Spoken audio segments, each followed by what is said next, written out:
very shallow Chesapeake Gas Center. Happy to be here.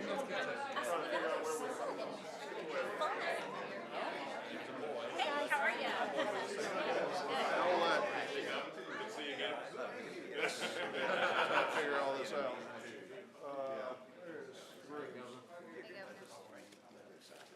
Yo, you gotta talk into that. You gotta talk into that because this is what records.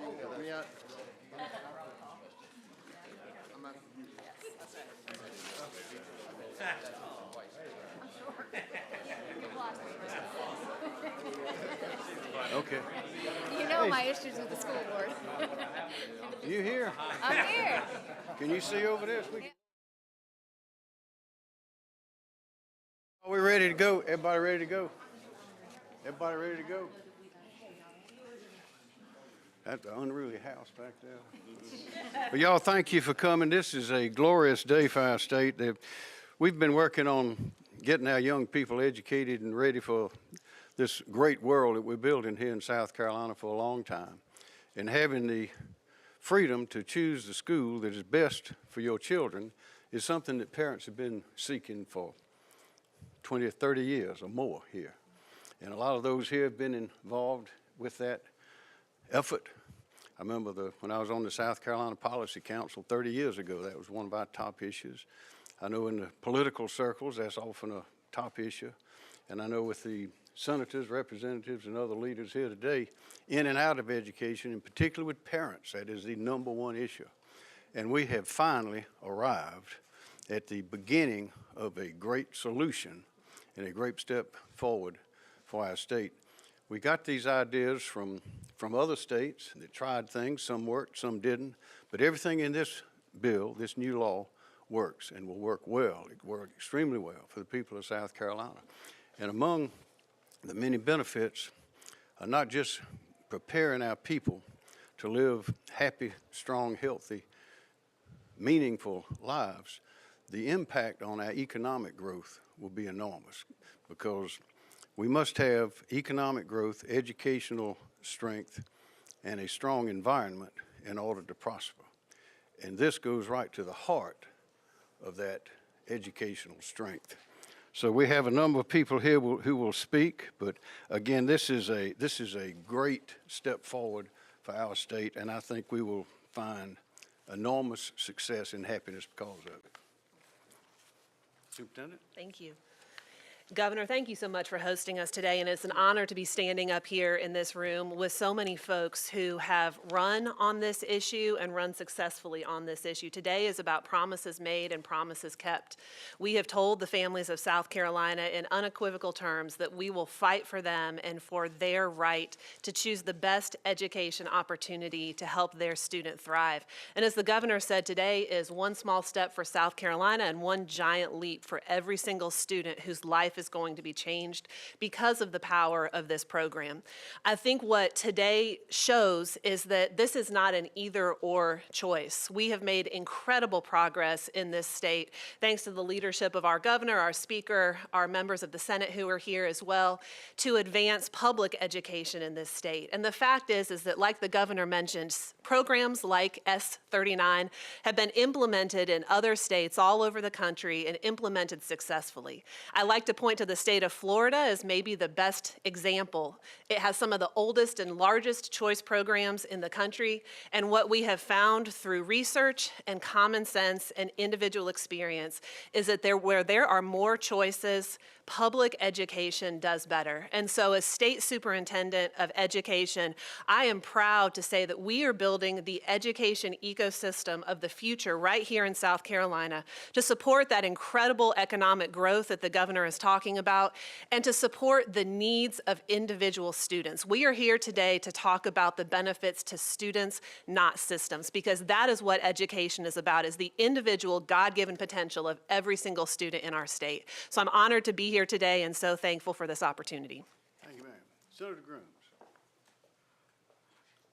Oh, it's a great day, I'm going to tell you. I introduced the first school choice legislation more than 25 years ago as a proviso to the state budget. Man, I got my hat handed to me that day, all right? And I pushed again and again and again got knocked down, but I stood back up. Got knocked down, but stood back up. Man, last year we came close, got knocked down, stood back up. For 25 years, I've pushed the notion that parents ought to be the drivers of their children's education. That education shouldn't be divided up among who lives in the best zip code and who doesn't.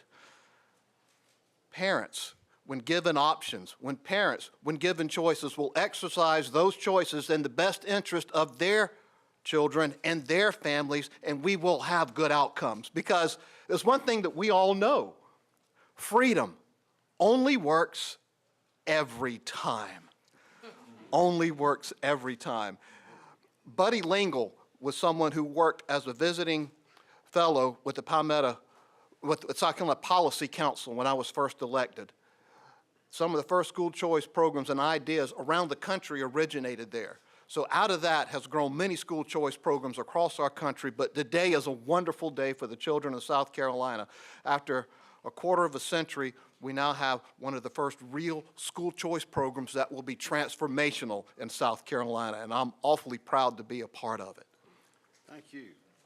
Speaker Smith, Merle Smith. Thank you, Governor. And as you heard, this is a monumental day for South Carolina. As Senator Grooms recognized earlier, we've been dealing with this debate, Senator, since 2004. I can remember when we first talked about putting parents in charge.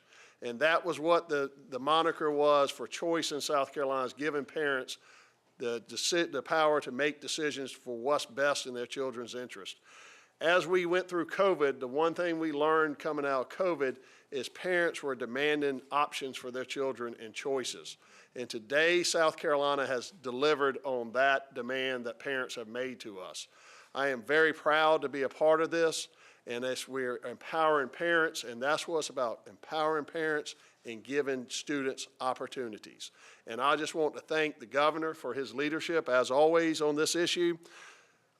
Superintendent Weaver, thank you. You're new, and you get the huge bill passed in your first 6 months of being superintendent. And Senator Grooms, Senator Hembree, y'all led the way. We thank you, Senator Massey. I put this as one of the top priorities. And I am very proud of my House members who worked hard on this issue. And a lot of work has gone into this issue well before we started session in January. In particular, I want to thank Chairlady Erickson, Shannon Erickson. As soon as she became our education chairwoman, she said that she needed the opportunity to push choice in South Carolina. She led the way. Without her, I'm not so sure we would have that in the House. I appreciate her strong leadership. And it's a great day in South Carolina for parents and for children, and I'm glad to be a part of this today. Thank you, Mr. Speaker. Senator Hembree. Thank you, Governor, and I also want to thank a few people first. I want to thank Majority Leader Shane Massey. He was a subcommittee chair on this bill for years, has literally worked on it for a number of years, has held many, many meetings. I want to thank his subcommittee and the full Education Committee because they were able to put together a very good bill, a good product that we got to send to the House. The House, I remember last summer in the off-season meeting with Chairwoman Erickson about this bill. We coordinated our effort. We, on a number of bills actually, kind of devised a strategy. And actually, when the House and Senate works together, gosh, what do you know? You can pass something. But we really did have a great start for her, and she took this bill personally. I mean, she took it as one of her top priorities and just did a magnificent job working it through the House. This is a day for celebration. There's no doubt about that. But I would also say that we're not finished. We are far, far, far from finished. This is a great tool to have, a great option for parents and students to have in South Carolina.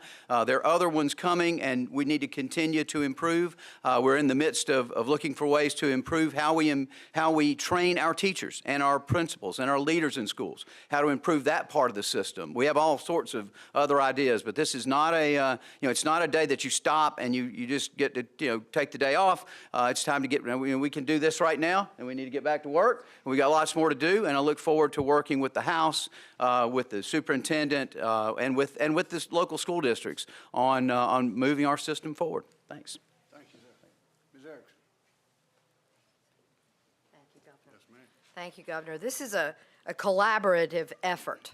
The first thing I would say is this is about children, and they are right here, and I'm so proud to see that they are here today. They have come and testified on these bills themselves. They have told their stories, and we have listened. We know that no one child is going to learn like another, and we have to give parents the opportunities to have the right fit for their child. This bill is a great start at doing that, and I am so honored to have been part of this team. This is a huge team. I need to first thank House Education members. This is a brand-new committee put together with all of the growth of the House in new membership, but we all got behind the issue together. And that bill was a piece of our growth as a team.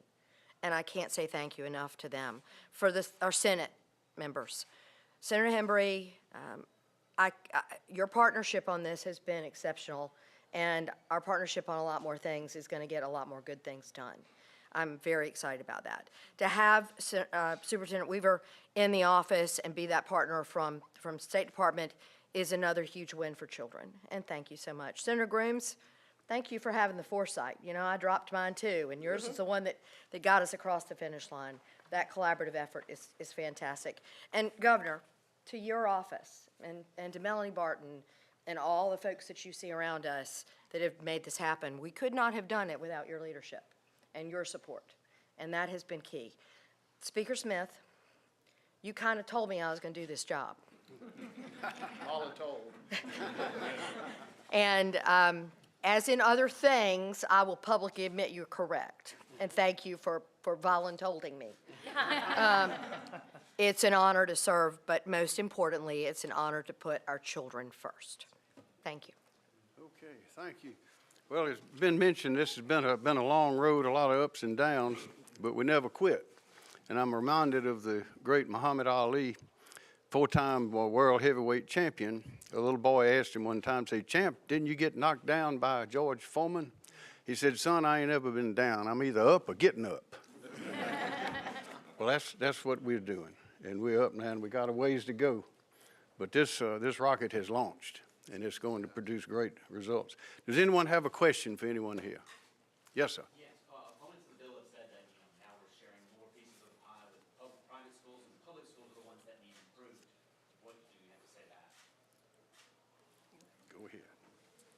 Well, thanks to the leadership of the members of the General Assembly that you see standing behind us today, we have increased steadily funding for our public education system. We have increased teacher pay. There is a bill on the Senate calendar today that would provide paid family leave for teachers. So we are investing in our teachers. One of the things that I am most excited about is the visionary partnership that we have had with the General Assembly around the topic of early literacy. There is nothing more foundational to our state's future than ensuring that our teachers have the tools they need to ensure that our children can have that foundational skill of reading. And so we've made a significant investment in public education this year. And I come back to what I said before. The opponents of this bill will try to tell you that it's an either-or choice. This is a both and. We are doing all of the above. We are supporting incredible public education. We are supporting the students who will benefit from this program. We are supporting charter schools. We are supporting magnet schools. This is the education ecosystem of the future, because when parents have a choice, kids have a better chance. So we know lawsuit is coming, if not today, but certainly within a week. So why will this law fare better than the program that was declared unconstitutional?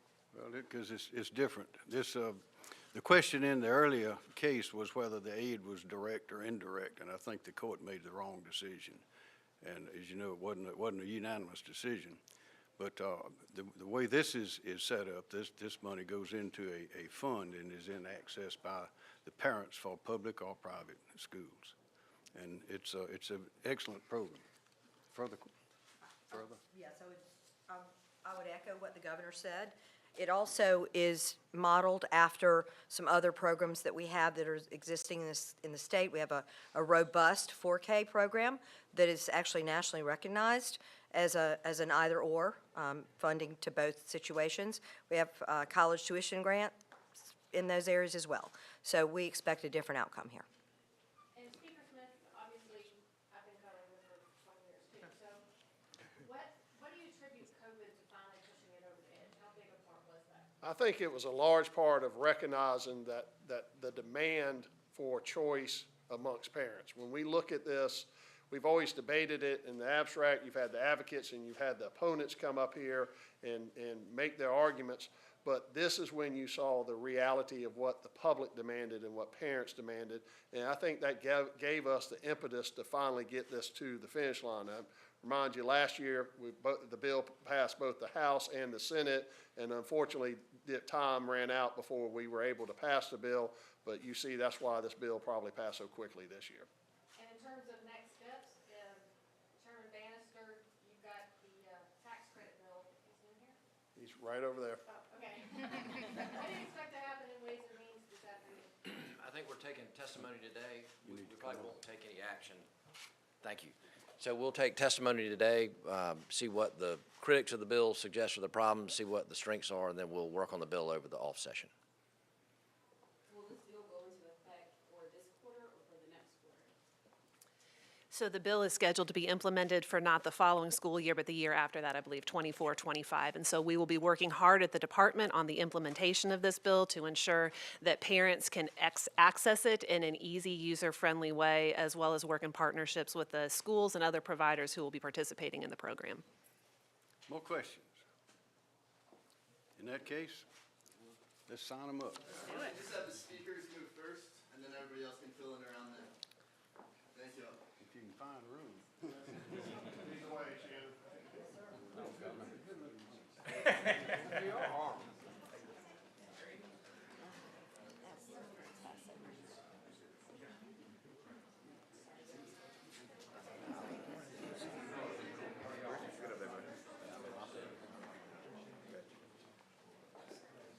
Fawn, did you want to say something?